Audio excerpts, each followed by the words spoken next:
Hey guys, today's video we're going to be upgrading and changing the lock cylinder on my main entrance to my garage from Schlage Classic keyway to Schlage Everest platform. As you may notice, I already have an Everest key on my keyring. That's because most of my garage is Everest. All of it was until I upgraded the hardware. Well, not really upgraded, but changed the hardware on my main entrance from normal handle lever set to panic bar, and this entrance, this outside trim, came with this Schlage cylinder in it that took this key.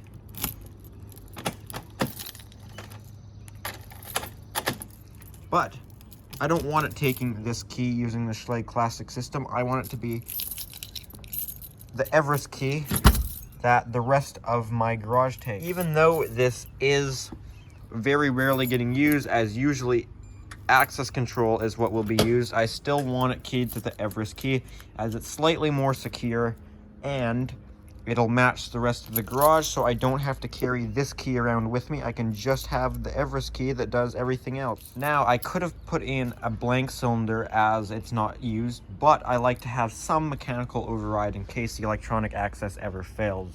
Now, as I said, I'm mainly doing this to match the rest of the garage, as I have 4 other doors taking the Everest platform.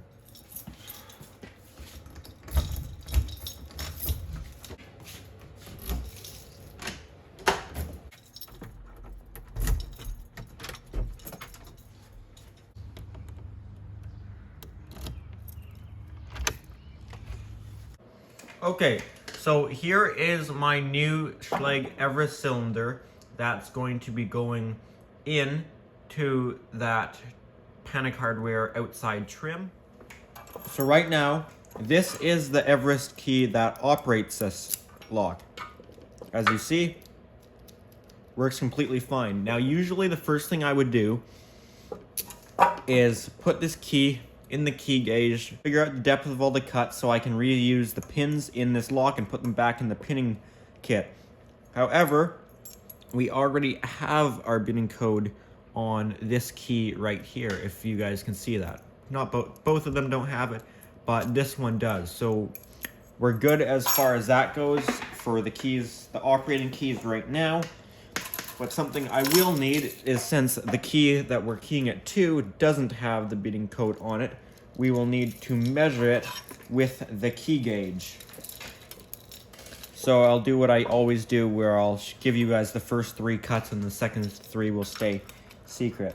So first cut is we got 6,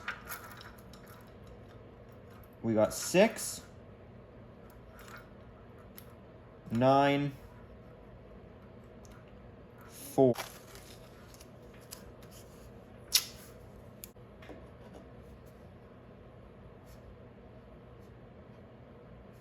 6, 9, 4, and then I'll do the other ones off camera. Now wrote down all of those. I'm hiding the other ones, so we can now take apart this cylinder to get our pins out of it.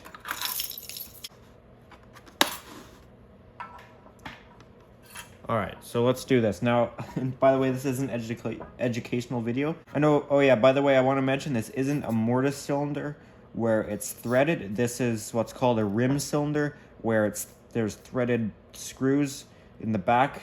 Machine screws will basically suck it against the trim. So it'll be sort of just friction, hold it against it. So that's how these work. So is what you want to do. Push in on this. I believe this is pretty much like any other cylinder, the only difference being that this whole thing is basically the cylinder instead of just a little part that slides in. Okay, so we've taken out our tailpiece and the little tailpiece screw thing, and we can take out this pin that holds it in place. And then what we'll want to do is install our working key, where this right now, as you can see, there's a little bit of play that'll come out. So is what we want to do is turn it, and then I'll push it out with this follower tool. I gotta remember our top pins are gonna be pushing down from this side here.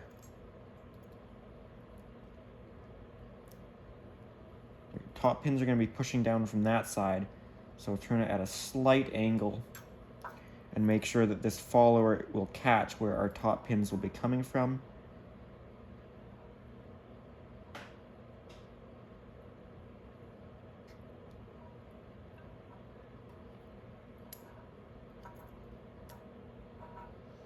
And there we go. We got our follower in there holding in our top pins. So follower, we can't take that out because that's holding in our top pins. And our key pins, oh, we just lost the check pin there and the little spring, but we got that back. Those will come out, by the way. We'll just leave that to the side for now because it will just fall out on us. And we've got our top pins there, which we can remove now and put them back in our pin kit to keep. I always recycle the pins. So by looking at our bidding code, our first pin, that is a 2.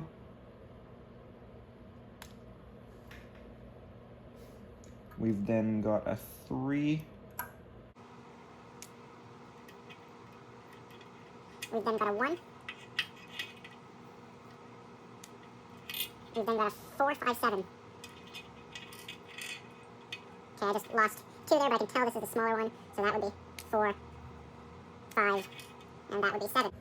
Okay, so this is now. Now, we will take our key to the garage right now, which I want to take this off of the ring, so I'm not fighting with the rest of the keys. So this is my master key. It's not a mastered system, but it is the key that does everything. Slide that in. Oh yeah, and I guess we can put our check pin in now since we'll be leaving this key in until it's installed. So take that little spring that keeps the pressure on the check pin and the check pin itself. And you just push the key in and that holds it in place. Okay, so now we know our first one will be a 6.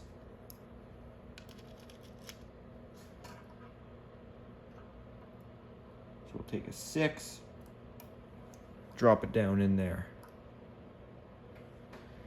And then we'll take a 9. Big one.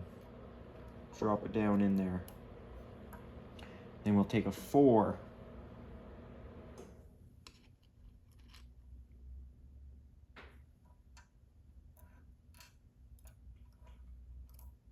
Drop it down in there.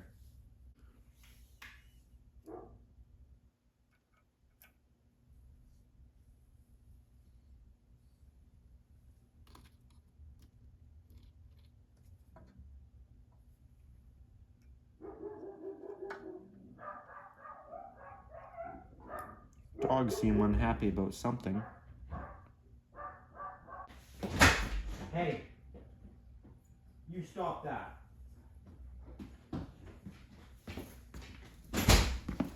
Alright, dogs have been sorted out.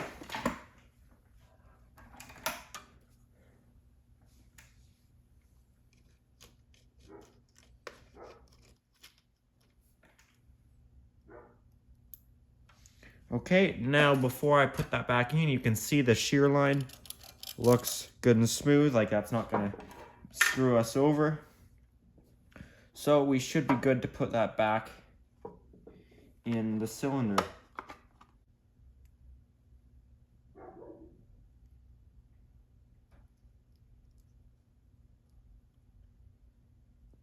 Okay, good. So we can put this little. Did we lose the spring from in there, or is it still in there?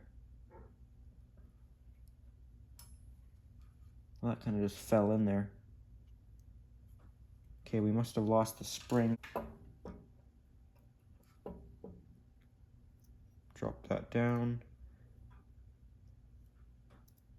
Drop that down. There's this way, as you see it lines up in line with the key, or this way that lines up basically opposite the key. We want it in line. Actually, I don't think it matters on this panic bar. It's sort of like it's kind of like an X-shaped hole where it really doesn't matter. It'll work either way. But we'll just copy the way the old one was done. Then we got to push down on our little nub again.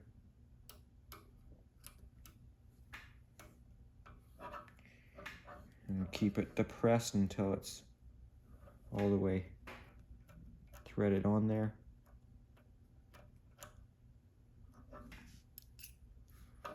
As tight as we're gonna get it. Get one click tighter? No.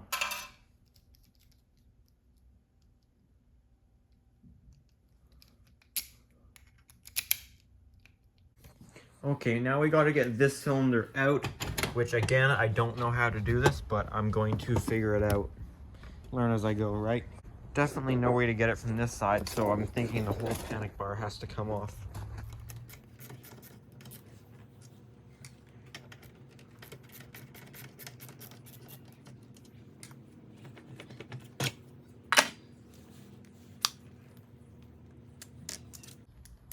Slightly loosen these screws.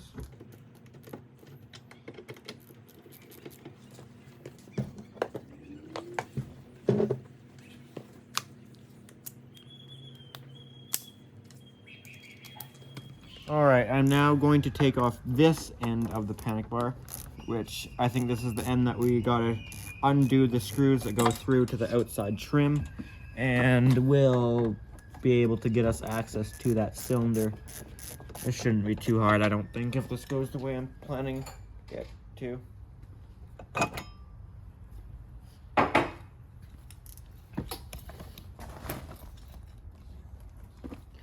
Now some spacers are probably gonna fall out here because I got some spacers keeping off the door because the door is slightly bent in there and it wasn't latching quite right.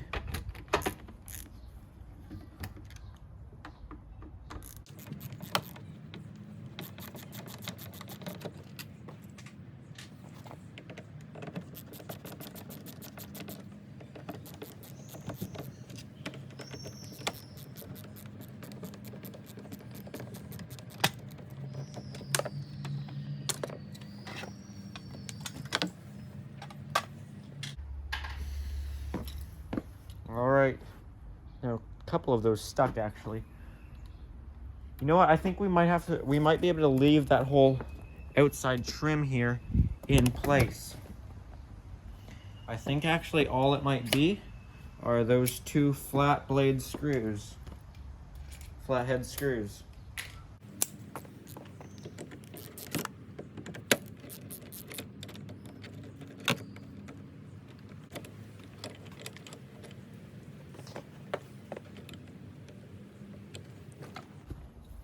As you can see, it's loose, so it's coming out that side.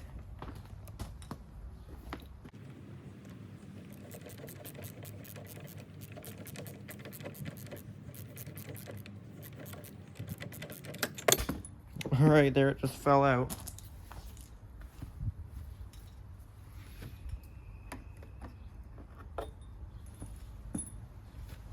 This also came off.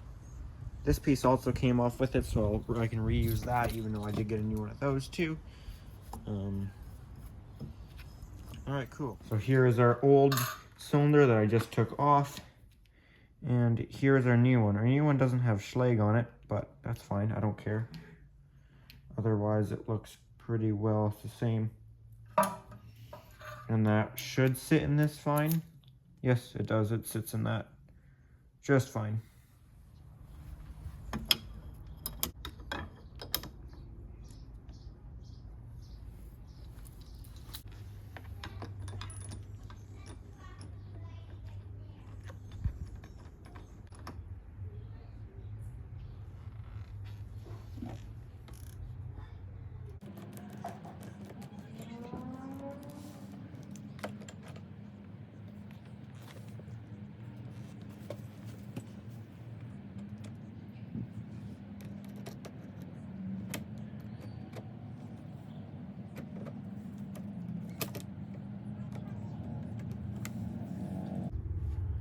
Alright, I can stick a screwdriver in it and turn it back and forth a little just to get it good.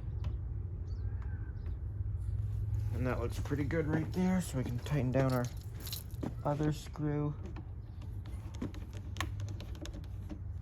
Now, I don't think you want to torque it down too crazy, but it should be fairly snug. Because if it wasn't snug,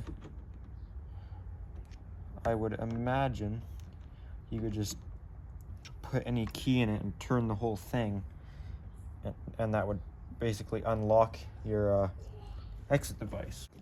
Take our key. Oh yeah, I can spin that all day long. Alright, now I'll put the panic hardware back on.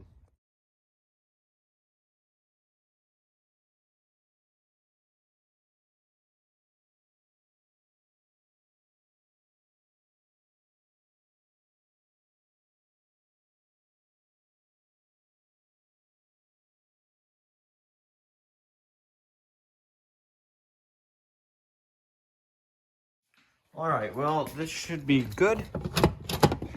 Panic hardware all still working like it's supposed to.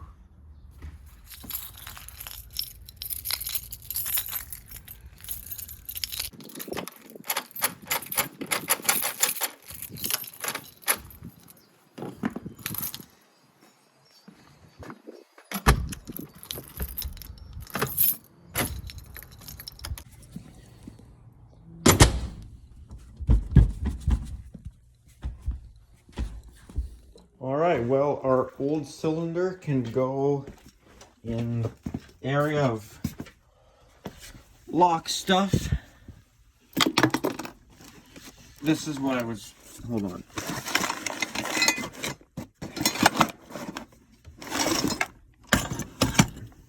This is what I was talking about this piece. I guess some of the rim cylinders, like you saw that cupped shaped one I used, sometimes they'll take that.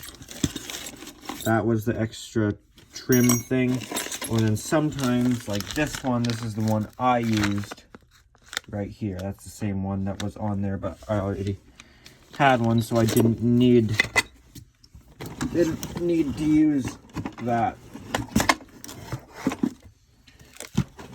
Right, guys? Well,